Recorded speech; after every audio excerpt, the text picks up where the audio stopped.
屬龍嘅朋友嚟到馬年咧，同太歲咧冇沖刑破害嘅問題。今年嚟講咧，冇主要嘅吉星入住，只有一粒就係天解星。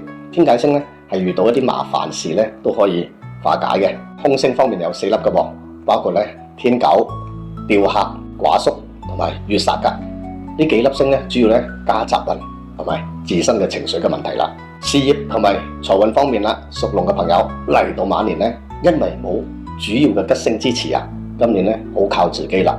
咁啊，當然啦，可以靠後天嘅佈局，包括咧東北位呢個咧就係文昌位咧，可以擺一盤富貴竹或者係文昌塔，令到你嘅事業咧就係步步高升。咁亦都可以利用咧正東方擺一個咧聚寶盤，令到你嘅財運咧有所提升嘅。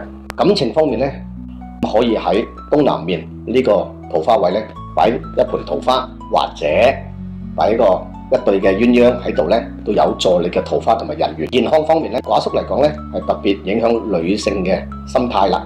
咁今年咧可能比較孤單啲。咁啊，吊客嚟講咧要注意咧，容易屋企咧長輩嘅健康出問題，而有一啲白事嘅噃。